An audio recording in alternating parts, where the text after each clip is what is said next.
My name is Amber Brudink, and I'm a believer of recovery who has struggled with heroin addiction.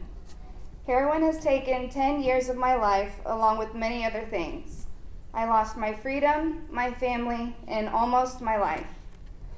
After frequent visits to the county jail, Felony Drug Court was offered to me as an alternative to prison. I was ready to change, but I didn't know how. I soon realized that I had so many people on my side, including Drug Court, Alpha Home, and Friends in Recovery. I now stand here today, a new woman, embracing all I can, and I am truly ecstatic to share my story with all of you. I had a wonderful childhood. My family has always been amazing. They loved me unconditionally. What drove me to use drugs, I couldn't tell you. I just loved to have fun and take everything to the extreme. Looking back, my addiction started in high school.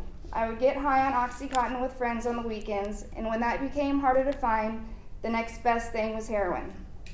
Even though I swore I would never use needles, it just took that one time for someone to show me how, and I was hooked. I graduated high school and moved to Bryan, Texas to attend Blinn Community College. I left the drugs and was doing great until heroin found a way back into my life. Old friends came to visit, and sure enough, the cycle started again. I got clean and moved to Denton in hopes of getting my life back on track. I began attending another community college, and I was doing great. I was going to classes and working at a tanning salon near my house. Soon after, I was accepted to the University of North Texas to study interior design, and I loved every minute of it. However, the addiction made its way back into my life once again. It was a few years later, I was at a friend's party when I noticed a girl had that look, that euphoric look you get when you're high on opiates. The addict in me approached her, and I was getting high yet again. I quit my job, stopped going to classes, and all my hard work quickly went down the drain. Eventually, my parents found out and sent me to rehab. Not even a week into it, I was kicked out for overdosing in my room. I then went to a different rehab in hopes of being cured, but we all know it's not that easy. Deep down, I wasn't ready.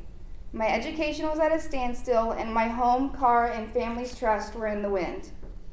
So I went through the motions at rehab for 28 days, got a certificate, and came back to San Antonio. All I wanted to do was numb my pain, and that's exactly what I did. I was in and out of hotels, trap houses, even hospitals.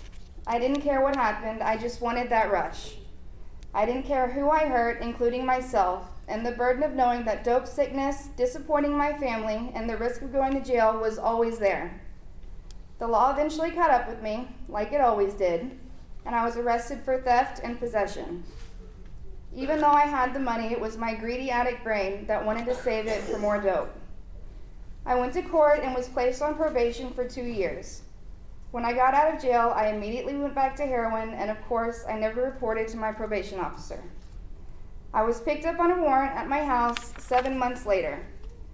This is what started the cycle of going in and out of jail multiple times due to repeating the same addictive behaviors. The last time I was arrested, I was tired, and I knew I was out of chances. I spent 7 months in county jail thinking I was going to do time in prison. By the grace of God, I was released under the supervision of Felony Drug Court. I was scared, I was broken, and I needed help. Drug Court pushed me to my limits, but I received the tools to help me thrive in my recovery. I did have a couple of slip-ups with alcohol, so Judge Glenn put me on the scram device, and I had that lovely little accessory for 5 long months. I definitely learned my lesson. Even after all that, I never lost hope. My outpatient classes at Alpha Home rewired my thinking for a successful recovery. Drug Court did everything in their power to help me get back on my feet. It was all very overwhelming, but I knew they believed in me when I did not believe in myself. I owed it to myself and my family to make it. Attending meetings, getting a sponsor, giving back to others, and completely changing my people, places, and things were key to my sobriety. Going through the motions this time wasn't going to cut it. I had to want it, and I did. I now have a family that trusts me, a part-time job, and I'm fortunate enough to be designing a new Airbnb which I will help run once it's complete. After a decade of horrendous self-destruction, I'm finally where I'm supposed to be, and I am loving every minute of it. I did it. We did it. And of course, I want to give a big thank you to the drug court staff and Miss Lori at Alpha Home for bringing me back. You truly saved my life.